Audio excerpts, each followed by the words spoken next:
Auburn lands a massive offensive line commit, and I mean massive quite literally. In the world full of podcasts, he's the undisputed heavyweight champion of hot takes, an Auburn sports homer, master of the boog, and message board legend. Get your buttons buttoned and your hats flattened because the Top Button Podcast is about to kick off, and you don't want to miss your courtside seat. Now, here's your host, Charlie Five. Yes, sir. We're back. It's another episode of the Top Button Podcast. I'm your host, Kyle Rush, a.k.a. Charlie Five, and we are ready to get after it. Happy Wednesday. We get to start off Wednesday talking about a commit, not a decommit, a commit, and it's on the offensive line. It's a very, very large child and has an extremely cool story, and I think he could be a very intriguing prospect. We're going to go into all those details, and could Auburn possibly be building a little bit of momentum after they dug themselves in this hole on the recruiting trail? Could you have a string of guys pop off here over the next several weeks? We'll get into all that in just a second. But before we do that, let's give a quick shout out to Rhoback.com. I got my Rhoback hoodie on this morning, got me feeling nice and comfy. Love the material, love the way this stuff feels. You can save big. Use coupon code BUTTON20 to take 20% off your order. Doesn't matter if you want hoodies, polos, pullovers, swim trunks, hats, whatever. They got it all. So show them some love. It's Rhoback.com. Auburn picks up a commit after a string of decommitments. They pick up a gigantic offensive tackle from the NFL Academy. I'll explain about the NFL Academy a little bit more later. 6'7", 353 pounds. I'm going to call him Nikau Hepi. Again, from Queensland, the land down under. Kid is just incredibly huge. I mean, you watch some of the highlights of his camp here. He's a big child. So, quick backstory on him. I know a lot of people are going to ask, where did this come from? Like, this kind of I've never even heard of this kid before.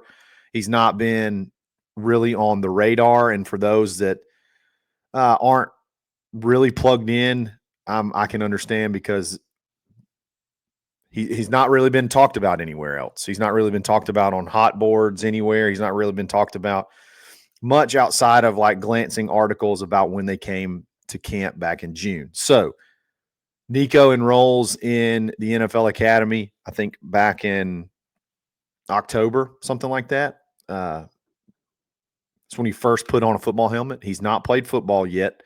He's not played competitive football. He's done all of the camps. We'll talk about NFL Academy again, what all they do in just a minute. But he's so physically impressive and so athletic at that size that he started getting D1 interest almost immediately. You know, the NFL Academy does a really good job of promoting their athletes, and he started to get a lot of D1 interest. I mean, almost the second they started putting out videos of him. I think he's even maybe played a little bit of rugby growing up. I mean, at that size, he's a really big guy that can move really, really well. Well, in February, it's a really cool, really emotional video on TikTok that the NFL Academy put out. He gets his first D1 offer, and that's Auburn. And you could tell how much it meant to him. You could see the emotion on his face.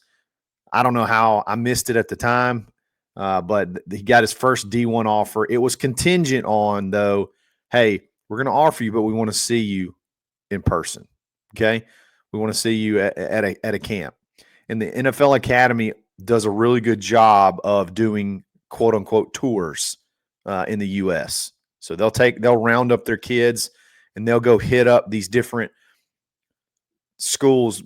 Auburn's, it's called the Elite Camp, where like different schools actually come in almost as a whole to compete. And they brought a lot of their guys in, and I remember a lot of folks talking about these different guys, and Nikau was one of the ones that really jumped out. He jumped out then. This was at the beginning of June, and I think his name started to circulate a little bit more.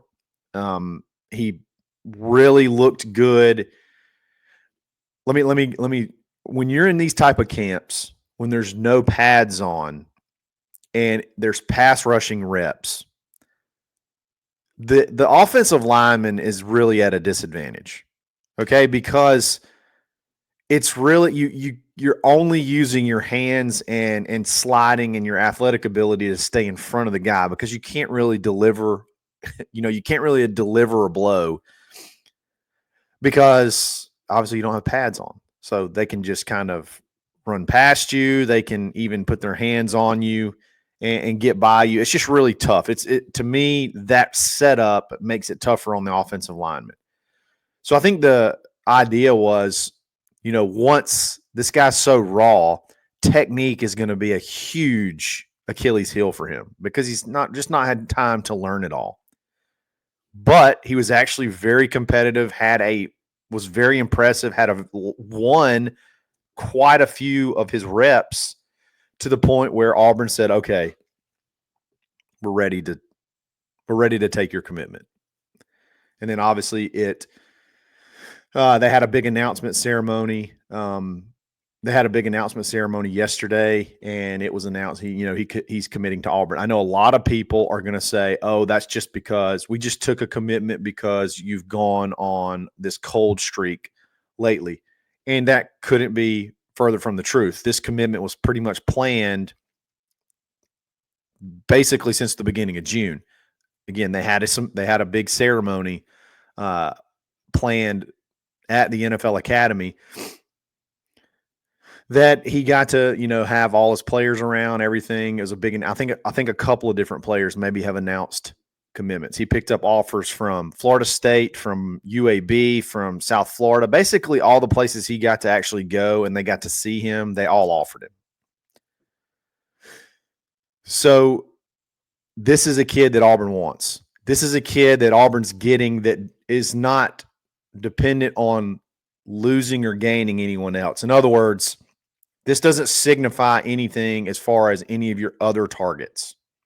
So it's not like Auburn's taking this kid because they're not getting another kid. They've wanted this kid ever since the beginning of June, ever since he came and camped. So that's something to think about whenever you're discussing this commitment, because I'm sure you're going to hear a lot about that. We're taking him because we just had 3 decommitments. I don't think that's the case at all. This has been planned for essentially a month now. Very intriguing prospect. I want to talk a little bit about the NFL Academy and why this could be something to maybe look at moving forward. The NFL Academy is starting to make a lot of momentum as far as placing kids in D1 football, the SEC in particular. And we'll talk about that here in just a second. We'll be back right after this.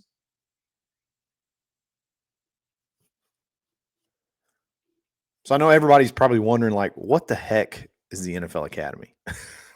What the heck is the NFL Academy? Basically, what the NFL is doing is an initiative to kind of spread the game around the world and help kids in other countries have an avenue to possibly market themselves into American football, earn scholarships, and make their way over to America to play college football. It actually started first in Europe and had incredible success very early.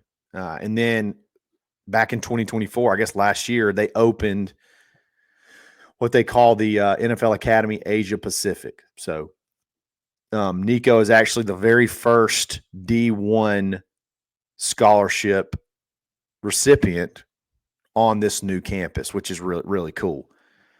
So what they do is they basically, it's like an IMG Academy, but over there. So it's like they go try to find, and they have tryouts to find the best athletes that they can find in those areas and teach them football.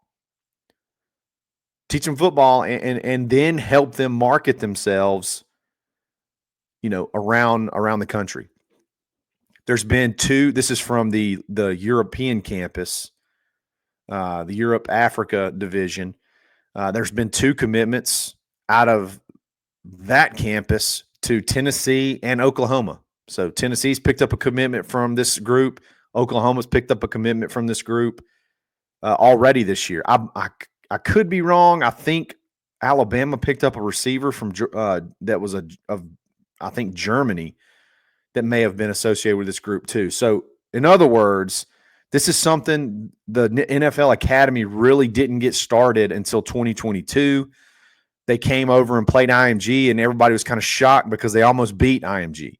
Like it was a very, very tight game. And then they've kind of scheduled more actual games as time has progressed. And this thing's kind of growing a little bit and having a lot of success to where I think a lot more colleges are going to start using and looking into getting players from here. Because imagine going and, I mean, they're going and finding the best of the best athletes in their respective countries or surrounding countries and then teaching them to play football, and a sport that they may not have ever been introduced to otherwise. Hey, all the best athletes are not just right here in the Southeast. I know there's a bunch of them, but there's some athletes all around the country, all around the world. And Nico's one of them at 6'7", again, 350 pounds, that moves really well with very little coaching. So he's going to have a full year now of training. They have a lot of guys that have experience in the NFL, experience in college football over there coaching these guys, training these guys. So you can imagine he's going to be coming out of this academy, coming into Auburn with some of the most, I mean, imagine the same regimen, same practice, same instruction as if he were to come out of like an IMG. So that's kind of where he's at an academy where that's all they do. They do school and they do football. So very excited, and I'm very intrigued to watch this story unfold. I think this is going to be a very fun journey to watch this kid as he gets here, gets acclimated, and your biggest leaps and bounds as far as development are normally right there at the beginning when you first sort of get going and you sort of understand the game, how much your development can explode. He's already pretty athletic, and he's got the size right out of the gate. I'm sure there's going to be a little bit of fitness and reshaping of his body, but man, you got the length, you got the size, and seems like he's got the right attitude too. So this also helps. You get to add a kid that probably from an NIL perspective is not a huge hit. So that's another thing. I think Florida State would have taken him. I think obviously UAB, South Florida, all those guys, he was a take for all those guys, but he chose Auburn, his first offer. And that's kind of cool to see Auburn thinking outside of the box and going out and finding a kid at a position of need. If you're going to build homegrown offensive line, homegrown offensive tackles, this is one that you can get. It's probably going to be pretty loyal to you, be okay being patient, and see what you can do. Take that clay and turn it into something big. So could Auburn be building a little bit of momentum? I think so. I think Auburn is getting close. I think they've sort of gotten some of the ducks in a row off the field from a non-football perspective, if you catch my drift.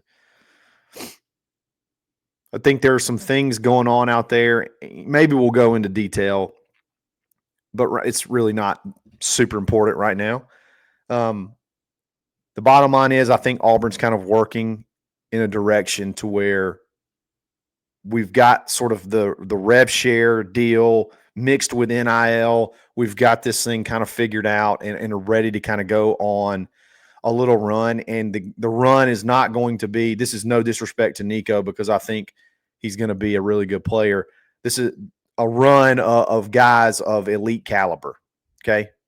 When you're talking 4 stars, high 4 stars, top 100 players, I think there's about 3 or 4 on the board that you could see Auburn reel in over the next, 4 or 5 weeks leading up to kickoff. I think Auburn's going to be right around 10 commitments if everything plays out correctly. And if it's correct that they've sort of got things figured out off the field, I think you could see Auburn around double-digit commitments which will be exactly where they need to be.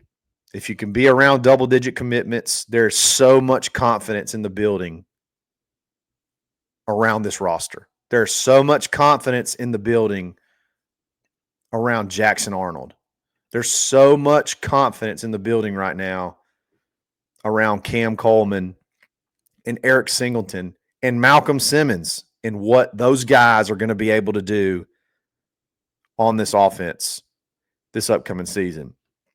There's a ton of confidence in the offensive line. I can go down the list. They just feel like they're going to be good.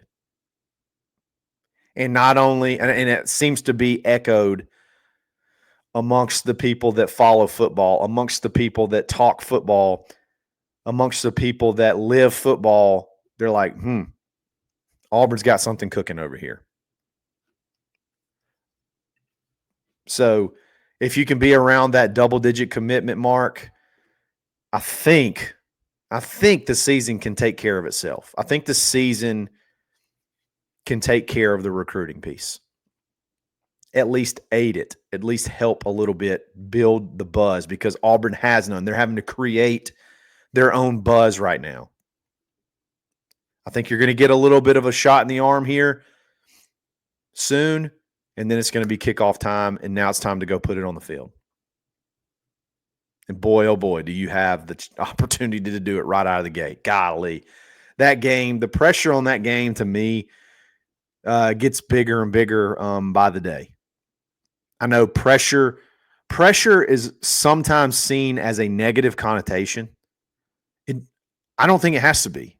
You can call it pressure. You can call it whatever you want. You could call it opportunity.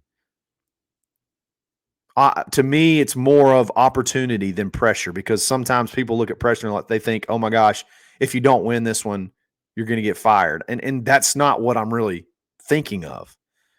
What I'm thinking of is the ability to explode. There's no team that has more opportunity to explode onto the scene that's sitting there waiting. Like it's like a champagne bottle before you pop the cork.